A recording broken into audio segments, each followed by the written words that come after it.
রক্তচুয়ায় সমুদ্র কথন। নুসরাত সুলতানা সেজুতি। পর্ব সংখ্যা 1 ও 2। শিকদার বাড়িতে আজ আয়োজনের তোড়জোড়। চারিদিকে মমক করা খাবারের গ্রান।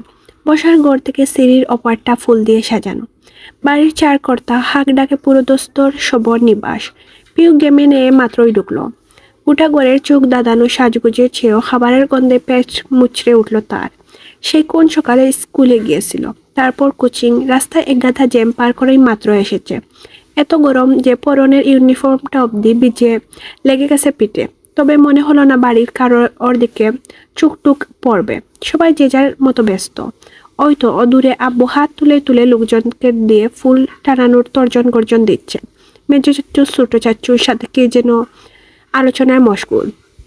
সেজো চাচ্চু রাঙ্গামাটির কাজবাজ ফেলে গতকাল বাড়িতে চলে এসেছেন। পিউ চুপচাপ গড়ের পথ ধরল। এই বিশাল ভবনে দোতলায় তার কামরা, সিমসাম পরিপাটি। যদিও আজ অবধি কোনো গুসকাস পিউ নিজের হাতে করেনি। ও যাওয়ার পর হয় মা না হয় মেজো মা করে দেন। পিউ সবে কার থেকে বেগটা নামালো, তক্ষুনি কোথা থেকে ছুটে এলো পুষ্প।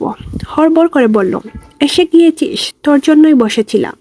পিউ কপাল কুচকে বলল, কিন্তু তুই তো দাঁড়িয়ে আছিস। উফ, বাজে কথা স্যার। আচ্ছা, এই দুটোর মধ্যে আমাকে কোন জামাই মানাবে বলতো? দুই রঙের দুটি চুড়িদার পুষ্প দুই হাত দিয়ে বাড়িয়ে ধরে। টুটে তার টইটম্বুর হাসি। পিউ নাক চোখ কুচকে বলল, আচ্ছা, তোরা সবাই এমন অতিরিক্ত আহ্লাদ করছিস কেন বলতো আপু? মা মেজো মায়েদের ব্যাপারটা না হয় বুঝলাম, কিন্তু তুই কেন এরকম জাকানা জামা কাপড় পরবি?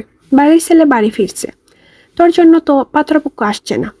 পুষ্প চোখ রাঙিয়ে বলল, বেশি পকর পকর করিস না। বাড়িতে আত্মীয় স্বজন আসবে জানিস। সবগুলো guest room already booked.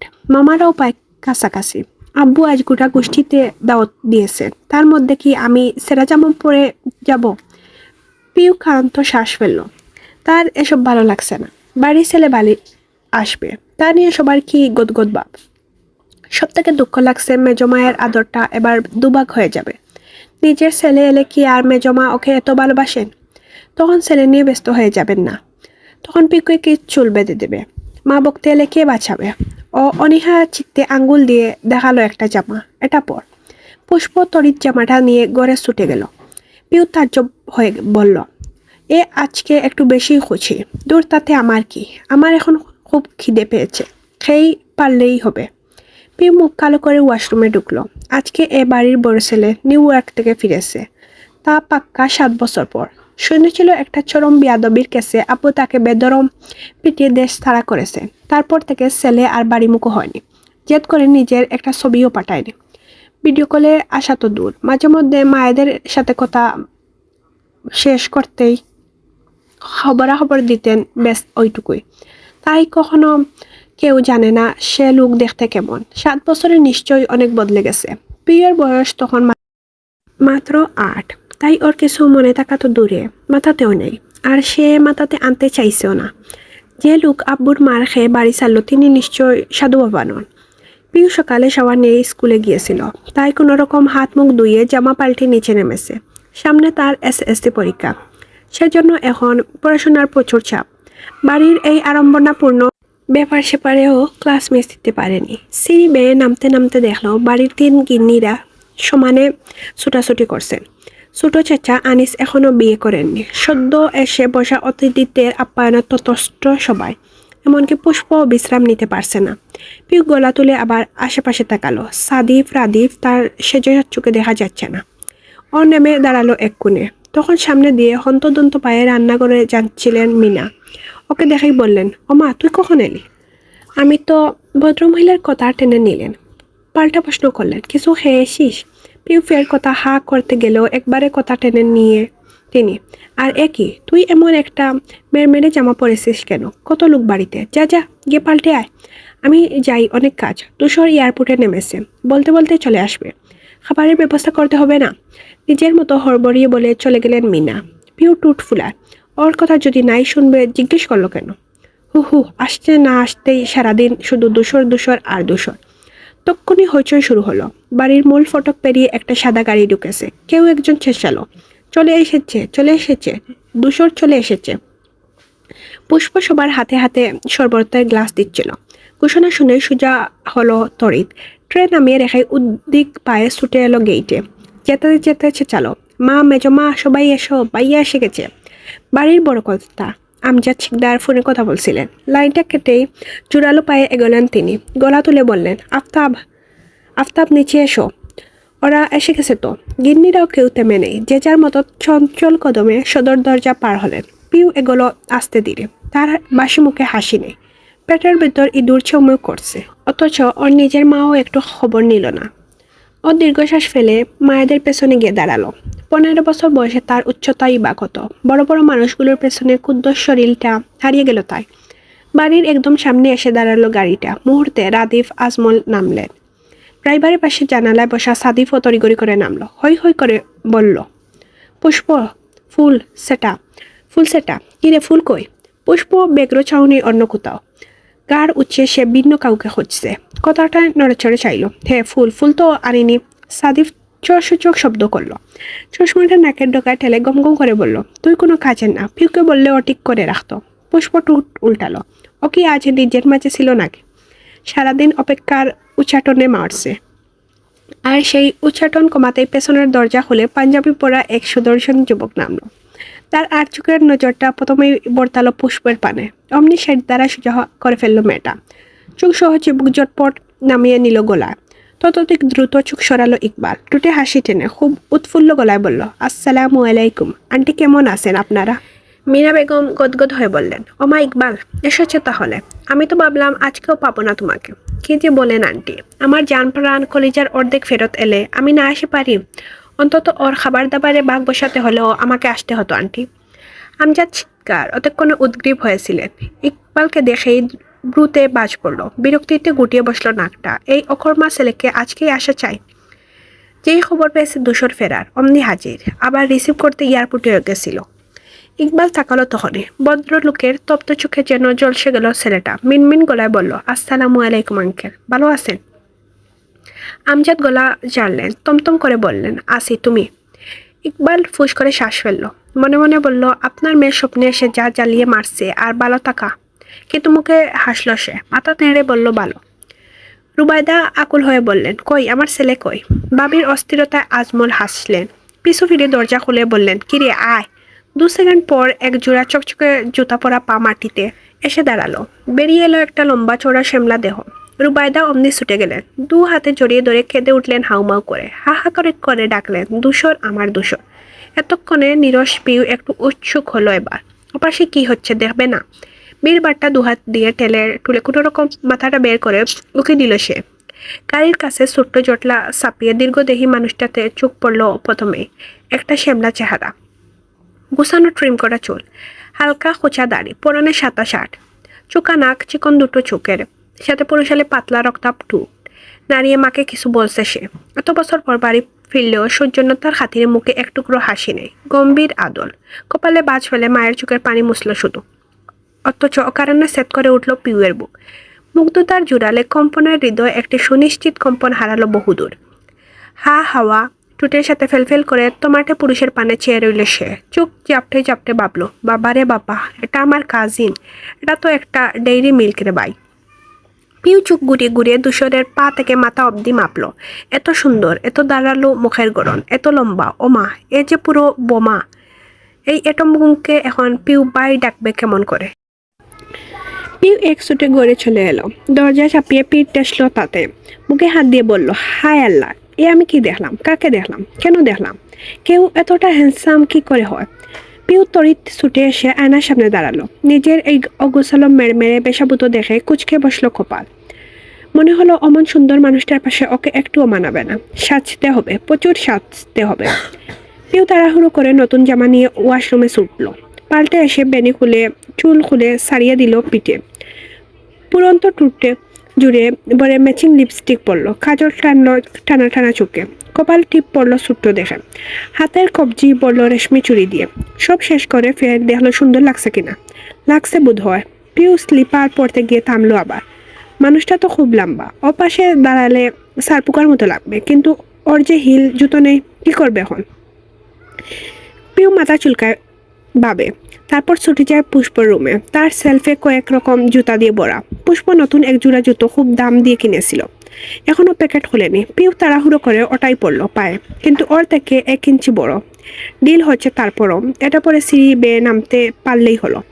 Piu বসার ঘরে কাছাকাছি এলো, তখন চারিদিকে মানুষ গিজগিজ করছে। ওই তো ওর একমাত্র প্রিয় বন্ধু তানহাও হাজির। কি সেজেগুজে এসেছে রে। পিউ ছুটতে গিয়ে নিজেকে সামলায়, হাত ধরে ধরে খুব সাবধানে নামে। দূষরকে সোফায় বসানো হয়েছে, তার চারপাশ ঘিরে অসংখ্য মানুষ। আত্মীয় স্বজন প্রত্যেকগুলো স্বাদী জানাতে মশগুল হয়ে পড়েছে। এখন ফেচ ফেচ করে কাঁদছে রুবায়দা। এত বছর পরে ছেলেকে কাছে পেয়ে চোখের পানি যেন থামে না। দূষরকে দেখে মনে হলো না মায়ের কান্নাকাটিতে বিরক্ত সে, বরং খুব শান্ত হয়ে তাকে সবার সাথে কথাবার্তা বলছে। যতবার পাতলা টুট জোড়া নাড়ছে, কপাল বাজ পড়ছে একটু। মাঝে মধ্যে আঙ্গুল তুলে গসছে তুতনি, আর ঠিক ততবার একটু করে খেই হারাচ্ছে পিউ। উফ, একটা মানুষ এত চমৎকার দেখতে কেন হবে, কেন? তানহা সে সময় এসে দাঁড়ালো, ফিসফিস করে বলল, পিউ, তোর কাজিনটা কি হ্যান্ডসাম রে ভাই, ক্রাশ খেয়ে ফেললাম। আল্লাহর দুনিয়ার সব হ্যান্ডু ছেলে কেন শিকদার বাড়িতে হবে? পিউ চোখ রাঙিয়ে বলো, একদম নজর দিবি না। কেন? পরপরই তানহা ব্রু কপালে তুলে বলল, কিরে ভাই, তুই কি ওনার প্রেমে টেমে পড়েছিস নাকি? পিউ হাসলো, মাথা নাড়ালো গল্প করে। জবা বেগম হঠাৎ তাকালেন ওর পানে। ওমা পিউ, তুই ওখানে দাঁড়িয়ে কেন? ভাইয়ের সাথে আলাপ হয়েছে, আয় এদিকে আয়। পিউ নড়ে উঠল। রুবাইদা বললেন, আয় পিউ। দূষর, ওর কথা তোর মনে আছে? তুই যখন গেলি ও তখন খুব ছোট ছিল। দূষর পাশ ফিরে চাইল ততক্ষণে। সে প্রথম হলো চুকাচুকি। ছুরির ফলার মতো ছাউনিতে সোজাসুজি বর্তাতে পিউয়ের কলেজে শুদ্ধ সলাৎ করে উঠে। শুকিয়ে আসে বুকের দ্বার। বাপরে, এত মারাত্মক দৃষ্টি কারো হয়? একবয়ে কি পাই তো চলছে না। এত দেরি দেখে মিনা খেক করে উঠলেন, কিরে ডাকছে, শুনতে পাচ্ছিস না? আয়। পিউ মায়ের দমকে একটু তাড়াতাড়ি আসতে চাইল। একে ডিলে জুতো, তার উপর হিল, পাটা বাড়াতেই নড়েবেড়ো জুতো কাত হয়ে তপাস করে পড়ে গেল অমনি। তুষার তাকিয়েছে, একটু চমকে যাওয়ার ছাপ পড়ল বুকে। পরপরই কপালে হাত ঘষতে ঘষতে নিঃশব্দে হেসে ফেলল সে। একই সঙ্গে হুহা করে হেসে উঠল বাকিরাও। তানহা পারছে না হাসিতে চুটে ফ্লোরে শুয়ে পড়তে, কিন্তু মুখখানে চুপসে গেল পিউয়ের। এক ঘর মানুষের মাঝে এমন আসার খাওয়ার লজ্জায় মিশে রইল মাটিতে।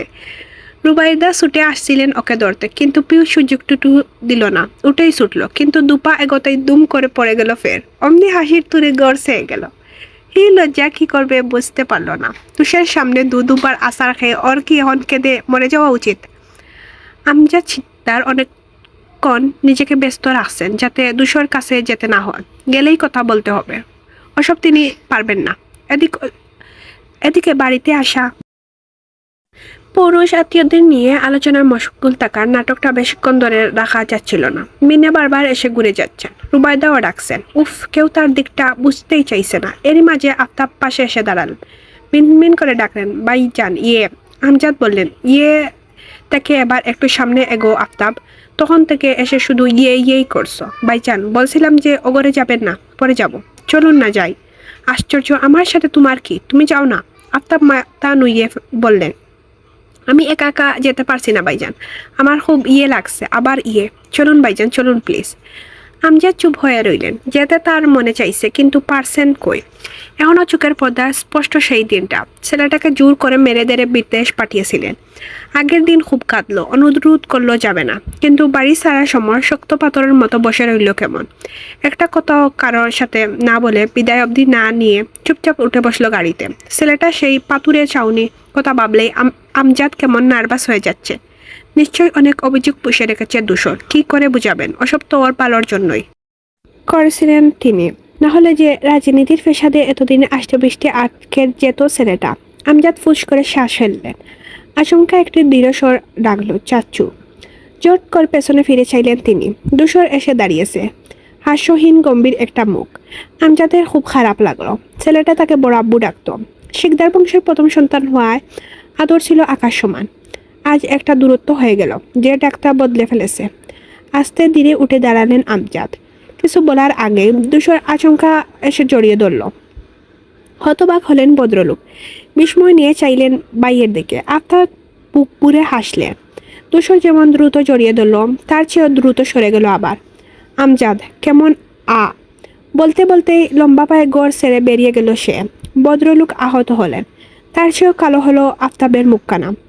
ভাইজানকে জড়িয়ে ধরল। আর উনি উনি কি দোষ করলেন? আমজাদ রেগে মেগে বললেন, তোমার ছেলের তেজ দেখলে আমি যে গুরুজন একটু সম্মান পর্যন্ত দিল না। মন চাইল জড়িয়ে ধরল আর চলে গেল। কি বিয়াদব দেখেছ? আফতাব চুপ করে রইলেন। আমজাদ ফুসফুস করে ফের বসলেন জায়গায়। বিশদ মন খারাপ নিয়ে ভাবলেন। ঠিক করে একটা কথা বলতে দিল না। 7 বছর ধরে এত রাগ খেয়ে পুষে রাখে কে জানে। একটু শরবত হবে পুষ্প? নাম শুনে চকিত ফিরল মেয়েটা। কাজে ব্যস্ত হাত জোড়া থমথম গেল ইকবালের দেখে। অমনি গুটিয়ে নিয়ে বলল, জি দিচ্ছি, বসুন। ইকবাল বসল না। হাত দুটো পিঠের সাথে বেঁধে চুপ করে দাঁড়িয়ে রইল। পুষ্প জগ থেকে গ্লাস শরবত ডালল। ইকবাল স্পষ্ট দেখল মেয়েটার লম্বা ফর্সা আঙ্গুলগুলো টকটক করে কাঁপছে, ঠিক যেমন করে কাঁপছে ওর বুক। ইকবাল জানে পুষ্প ওকে পছন্দ করে, সেও করে, বরং বেশি করে। কিন্তু এই পছন্দ না চাইতেও বুকের ভেতর দাফন করতে হবে। দুশরের বোন পুষ্প, তার বেস্ট ফ্রেন্ডের কাজিন। ও নিশ্চয়ই এই সম্পর্ক মানবে না। আর একটা সম্পর্ক আগাতে এত বছরের বন্ধু কি করে কুরবান করবে ইকবাল। কিন্তু চেয়েও পুষ্পর থেকে দূরে যাওয়া হচ্ছে না। কদিন যেমন তেমন হলেও এই যে আজ সারাদিন মেয়েটাকে চোখের সামনে দেখছে, বুকের ভেতর টালমাটাল ঘূর্ণিঝড়টা ফেরত এসেছে কেমন। ইকবাল কি করবে এখন? কোন দিকে যাবে? দূষণ না পুষ্প, কাকে বেছে নেবে? তার চেয়েও বড় কথা, ওই হিটলার বেটা আমজাদ শিকদার। ওই বেটা তো ওকে দেখলেই অদৃশ্য ভঙ্গিতে খিটখিট করে উঠে, যেন ইকবাল কেরোসিন আর সে আগুন। কাছাকাছি এলে কেমন দাউ দাউ করে উঠে। সেখানে পুষ্পর জামাই হিসাবে অদ্য মানবেন ওকে? শরবত ভাইয়া। ইকবাল নড়ে উঠল। বিমর্ষ চিত্তে গ্লাস নিয়ে খেলো অর্ধেক। মন খারাপের তুরে আর গলা দিয়ে নামল না। গ্লাসটা রেখে বলল, থ্যাংক ইউ। সৌজন্যবোধে একটু হেসে চলে গেল ইকবাল। পুষ্প একবার গলা তুলে তার যাওয়ার পথে দেখে নেয়। তারপর সতর্ক চোখে তাকায় আশেপাশে। পরপরই গ্লাস তুলে ইকবালের রেখে যাওয়া শরবতটা খায় জট করে। দৃশ্যটা দাঁড়িয়ে দেখল ইকবাল। বিস্ময়ে চোখ পকট করে ফেলল সে। পরপরই মনে হলো তার একটু আগে ভেঙে চুরে আসা বুকটার জোড়া লেগে গেল। চলে এসেছে এক অন্য দুনিয়া, যেখানে ভয় নেই, ডর নেই, চিন্তা নেই, নেই দূষর, নেই কোনো হিটলার আমজাদ। আছে শুধু আর শুধু ভালোবাসা। ইকবাল বুক টান টান করলো, মুচকি হাসলো, গাড় চুলকাতে চুলকাতে হাঁটা ধরলো, ফুরফুরে মেজাজে গুনগুন করে গাইল। রাত হয়েছে, 10টা বাজে হয়তো। পিউ সারাদিন আর ঘর থেকে বের না হলেও এখন আর বসে থাকতে পারল না। বাড়ি থেকে লোকজন কমেছে, একমাত্র দূর দূরের আত্মীয়রা বাদে ফিরে গিয়েছেন বাকিরা। পিউ পা টিপে টিপে এসে দুশরের ঘরের সামনে দাঁড়ালো। ভেতরে আলো জ্বলছে। মোটা পর্দার ফাঁক হতে আসছে এসির হাওয়া। এর মানে উনি ভেতরেই। পি 2 আঙ্গুল দিয়ে আস্তে করে পর্দা একটু সরালো। তখনই দুশর জট করে হাঁটলো পুরোটা। অমনি মুখোমুখি হয়ে গেল দুজন। বেবাচিকা খেয়ে সোজা হলো পিউ। এই রে, ধরা পড়লো তো। দুশর কপাল কুচকে বলল, পিউ কিছু বলবে? পিউয়ের বুক দক করে উঠল। বাবারে বাবা, এত সুন্দর করে ডাকলো ওকে। কানটা কেমন মুগ্ধতার যা যা করছে। দুশর আবার ডাকলো, পিউ। মেয়েটার পিঠে হাড় শটান হয়ে দাঁড়ালো। তুলপার হাওয়ায় চিত্তর সমলে আমতা আমতা করে বলল, না মানে দেখছিলাম আপনার কোনো অসুবিধা হচ্ছে না কি? তুষার বলল, ভেতরে এসো। পিউ নরম পায়ে ঢুকলো। বসো। দু মাথায় অন্না গুছিয়ে বসলো ও। তুষার একটা প্যাকেট বাড়িয়ে বলল, এটা তোমার। পিউ হা করে ফেললো। ভীষণ খুশিতে লুটপাট হয়ে ভাবলো, উনি আমার জন্য গিফট এনেছেন। ও মাই গড, এর মানে উনিও আমাকে পছন্দ করেন নাকি? কিন্তু উনি আমাকে শেষ যখন দেখাচ্ছিলেন তখন তো আমি লেদা বাচ্চা ছিলাম। তাহলে কি উনি আমাকে এই লেদা বাচ্চা থেকে পছন্দ করেন? হায় আল্লাহ, এত সুখ আমার কপালে, আমি তো মরেই যাব। তুষার নিজেই বলল, বাড়ির সবার জন্য কিছু না কিছু এনেছিলাম, তুমি ছিলে না ওখানে, তাই দেওয়া হয়নি। প্রিয়ের বাকবাকুম হাসিটা দপ করে নিবে গেল অমনি। দীর্ঘশ্বাস ফেলে ভাবলো, ওহ, আমার একার জন্য না, বাড়ির সবার জন্যই এনেছেন। আর আমি মগার মতো কত কি ভেবে ফেললাম। এর মাঝে দুশরের ফোন বাজলো। রিসিভ করে কথায় ব্যস্ত হলো সে। হ্যাঁ বল। না, ফ্রি আছি কাল। আচ্ছা আয়। পুরোটা সময় অনিমেষে চেয়ে রইল পিউ। বসে থাকায় দাঁড়ানো দুশরকে পাহাড়ের মতো লাগছে। লম্বা ফিগার, উফ, সব মিলিয়ে একটা টসটসে স্ট্রবেরি। আচ্ছা, এত সুন্দর লোকটা কি সিঙ্গেল? ওদের ক্লাসের তেঁতুল সাইজের ছেলেগুলোর তো গার্লফ্রেন্ড নিয়ে ঘুরছে। সেখানে যদি দুশরেরও আগে থেকে কেউ তাকে না না রিস্ক নেওয়া যাবে না, প্রেমটা গুরুতর হওয়ার আগেই ভালো করে জেনে নিতে হবে। তুষার লাইন কাটলো, দেখলো পিউ চেয়ে আছে, জিজ্ঞেস করলো কিছু বলবে? পিউ জিভ টুট বেজায়, গলা ছেড়ে বলে, একটা কথা বলতাম। আপনার গার্লফ্রেন্ড নেই? তুষারের স্থূল বউ বেঁকে গেল সহসা, নিশ্চিত হতে শুধালো, কি মানে আপনার গার্লফ্রেন্ড নেই? তুষার মুখ শক্ত করে বলল, তোমার বয়স কত? পিউ গাবড়ে যায়, জি 15। কোন বয়সে কাকে কি বলতে হয় এখনো জানো না, কিন্তু গার্লফ্রেন্ড বয়ফ্রেন্ড সম্পর্কে ঠিক জেনে বসে আসো। এতটা পাকা উচিত নয়, যতটা পাকামো দেখলে বড়টা বিরক্ত হওয়া, বুঝে গেল? কঠিন কঠিন কথাগুলো সব গুলিয়ে ফেললো পিউ, ডুব গিলে বলল, জি। আর কিছু বলবে? জি না, যাও। পিউ চুপচাপ উঠে বেরিয়ে গেল। সেদিকে চেয়ে দুশোর বিরক্ত চোখে বিড়বিড় করলো, ইচ্ছে পোকা মেয়ে। পরদিন বাসায় আজকেও আয়োজনের কমতি নেই। বাজার সদাই, রান্না বান্না, গোটা ঘর বাড়ি মুখরিত, হই হল্লোড়ে। আনন্দ উল্লাস সারাক্ষণ চলছে। মায়েরা সারাক্ষণ ব্যস্ত দুশোরকে কখন কি খাওয়াবে, কি লাগবে ছেলেটার, যারা ব্যস্ত তাকে একটু পাশে বসে গল্প গুজব করতে। সাদিফও কম যায় না, কিন্তু তার ফুরসত আপাতত নেই। গ্র্যাজুয়েশনের লাস্ট স্টেজ চলছে, এখন খুব প্যারা, খুব ব্যস্ততা, সারাক্ষণ ছুটাছুটি চলে। কিন্তু পিউ পিউ বিবর দূষণের প্রেমে। চোখের সামনে মানুষটাকে প্রতি ঘন্টায় যতবার দেখছে ততবার একবার করে মরছে সে। বুঝতে পারছে না এমন গাঢ়ভাবে প্রেমে পড়া সর্বনাশে কি করে আরো বেশি করে ডুবে যাচ্ছেও। তখন প্রায় সকালের শেষ। তুষার রেডি শেডি হয়ে নামছিল, ইকবাল আসবে, এসলেই একসাথে বের হবে দুজন। পিউয়ের স্কুল নেই, বসে বসে টেলিভিশন দেখছে। জুতার শব্দ শুনে তাকালো ফিরে। অমনি একচোট বিহ্বলতায় কেঁপে উঠল অন্তঃপট। তুষারের পরনে মেরুন শার্ট, কালো ডেনিম প্যান্ট, হাতে চকচক করছে গড়ি চেন, সানগ্লাস বুক পকেটে, শ্যামলা মুখটা ট্রিম করা খোঁচা দাড়ি, কি চমৎকার, কি নজর কাড়া। তুষার সোজা ফ্রিজের কাছে গিয়ে ঠান্ডা পানির বোতল বের করলো, সিপি করলো। অমনি পিউ এসে দাঁড়ালো টেবিলের কাছে। কোনো কাজ নেই, অহেতুক সুতা দিয়ে ওটা দৌড়ল। তুষার আর চোখে লক্ষ্য করলো ব্যাপারটা। যখনই চোখে চোখ পড়লো, মাথা নোয়ায় পিউ, দৃষ্টিতে কেমন লজ্জা জড়তা, টুটের কোনো অদ্ভুত তোরে টিমটিমে হাসি। তুষার উদ্বেগ দেখায় না, বোতল তুলে পানি মুখে নেয়। আচমকা কানে আসে ওর রিনটিনি কণ্ঠে মৃদু। পানি তুষারের মাথায় উঠে গেল, খুক খুক করে কেসে উঠল। অমনি ফিরল হতভম্ব চোখে, অথচ পিউয়ের উপর প্রভাবই পড়ল না। লজ্জা লজ্জা ভাব করে টুট টিপল সে, নখ দিয়ে খুঁটল টেবিল ক্লথটা। তুষার কিছুক্ষণ নির্বুধ হয়ে চেয়ে থাকে। এইটুকু মেয়ে, এই 2 ফুট সাইজের মেয়ে ওকে ইঙ্গিত করে গান গাইছে। ইকবাল গাড়ি বেরিয়ে সদর দরজার চৌকুট তক্ষুনি এলো, ওখানে দাঁড়িয়েই ডাকলো, বন্ধু। তুষার লম্বা পায়ে এগিয়ে এলো, ইকবালের হাতটা টেনে নিয়ে গেল ওপাশে। পিউ সাগ্রহে পটটা দেখলো। উনি তো কিছু বললেন না, এর মানে কি বুঝতে পারেননি? আরে কি হলো? তুষার অতৃষ্ট চিত্রে বলল, ওই পিচ্ছি আমাকে লাইন মারছে ইকবাল। ইকবাল এদিক ওদিক তাকালো, কোন পিচ্ছি? পিউ। ইকবাল হুচট খেলো, তাকালো ভীষণ শোক পাওয়ার মতো। পরপর হই হই করে বলল, কংগ্রাচুলেশন বন্ধু, কংগ্রাচুলেশন। সাথে হ্যান্ডশেক করতে করতে দুশোর হাতটা ধরে জাকালো সে। ও আশ্চর্য হয়ে বলল, কিসের কংগ্রাচুলেশন? কিসের আবার? পিউ যে তোকে লাইন মারছে সেটার। তারপর অদূরে পিউকে ডেকে বলল, হে Piu, how are you? Piu ডাক শুনে তাকালো। দুশোরের মেজাজ খারাপ করে বলল, চুপ শালা কাদা, এটা কি খুব আনন্দের কথা নয়? না, ঠিক বয়সে বিয়ে করলে এতদিন আমার এই সাইজের মেয়ে থাকতো। ইকবাল অবাক হয়ে পা থেকে মাথা অবধি দেখলো। ওর হা উতাশা করে বলল, তোর ডিএনএ এত ফাস্ট দুশোর? 25 বছরের এত বড় মেয়ে? হাও ভাই, কোনো বিশেষ ট্রিপস? দুশোর নাক ফুলিয়ে দমকায়, শার্ট আপাই ইকবাল। তখনই পিউ ছুটে এসে দাঁড়ালো। ইকবাল ওর দিকে ফিরেই বলল, শার্ট আপ পিউ। কিছু বরকে গেল মেয়েটা, নিষ্প্রাণ কণ্ঠে বলল, আমি কি করলাম? তাহলে আমি কি করলাম?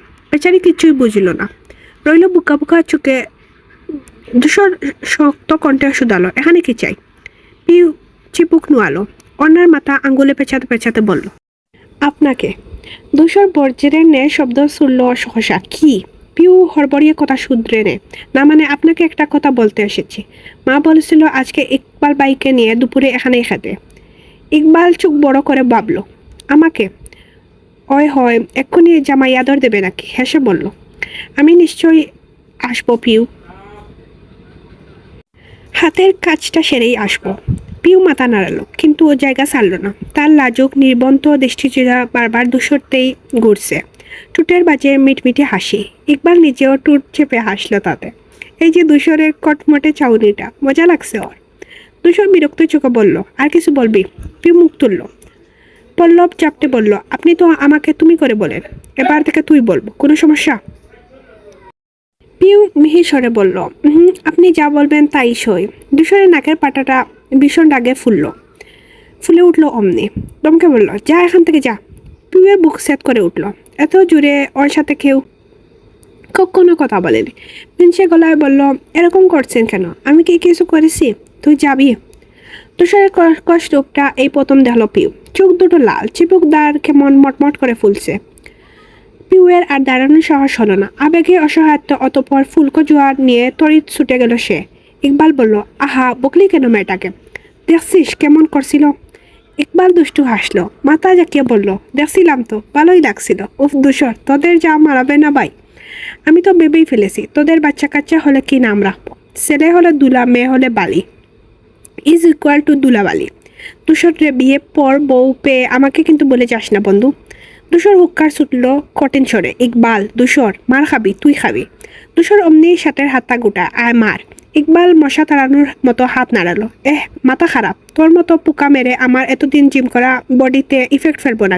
দুশোর ব্রু নাচালো। আচ্ছা তাই, দাঁড়াতে হবে। কিন্তু ইকবাল দাঁড়ানো না। দুশোরকে তেড়ে মেরে আসতে দেখে ছুট লাগালো সদূরে।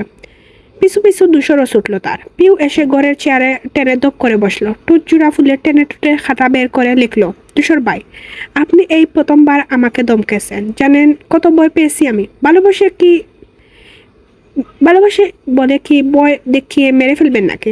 আমি কিন্তু এখন অত সিরিয়াস প্রেমে পড়েনি। আর আপনার এত মেজাজ কিসের? হ্যাঁ, ডেইরি মিল্কের মতো দেখতে বলে অহংকার করছেন। আমার মতো সুইট কিউট মেয়েকে এভাবে জোরে সোরে দমকাতে আপনার গলার ভেতর একটু আটকালো না?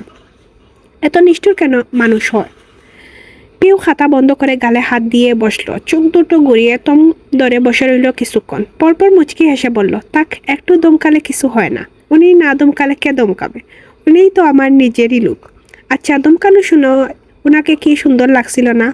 মনে হচ্ছিল কষে একটা চুমু খেয়ে গাল টেনে দিই। হায় মেরে এটম বোম, তেরে প্যার মে পিউ তো মার গাই। পিউ ছটফট করে ছুটে এসে বালিশের গায়ে উল্টে পড়ল। পা জোড়া নাড়াতে নাড়াতে লাজুক কণ্ঠে গাইল,